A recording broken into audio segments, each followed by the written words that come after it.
අද හොයලා දෙන්න හදනේ කොස් හදන කාලට දකුණේ අය පිස්සුවෙන් වගේ කන කොස්මෝජු ඔහෙලා අමු මිරිස් පලා ගනිද්දි දෙපැත්ත ඉතුරු කළ මැදින් විතරක් පලා ගන්නෝ ඒ ලොකු සුදු ඔය ඕක දෙහි දානවයි දෙහි කඩන්නේ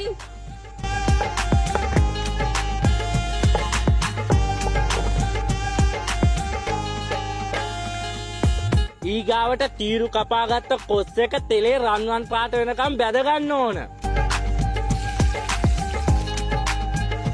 අපි සුද්ධ කරගත්ත හිච්චි ලුණු ටික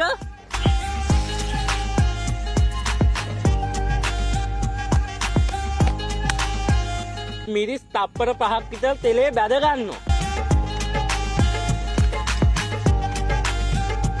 මේක තප්පර 5ක් විතර තෙලේ බැද ගන්න කිව්වේ එතකොට මේකේ කොළ ගතිය මාරම විදියක් තියෙනවා. මං අද මේක හදන්න විනාකිරි විදියට ගත්තේ කිතුලෙන් හදාගන්න විනාකිරි. ඔහෙලට කිතුලේ විනාකිරි නැත්තම් පොල් විනාකිරි උනක් ගන්න හැකි.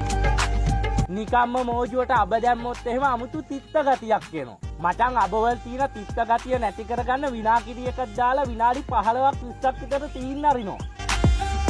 අබ විනාකිරි මිශ්‍රණය ඉඟුරු ඊගාවට සුදු ලුණු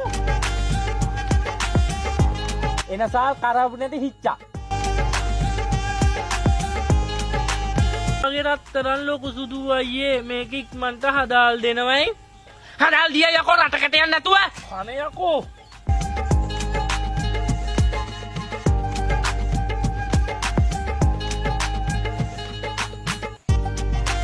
ඔහෙලා බැදගත්ත කොස් ටික මේක දාගන්න කලින් මචං හිච්චි ලුණු ටික අමු මිරිස් ටිකයි මේක දාගන්න ඕන. රන්වන් පාට වෙනකම් බැදගත්ත කොස් ටික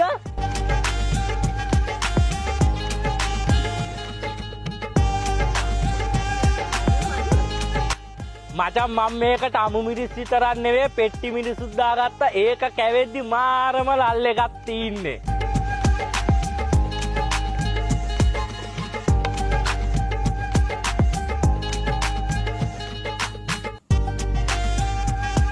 මේවා කොස් වලින් හැදුනා ටොප් බඩු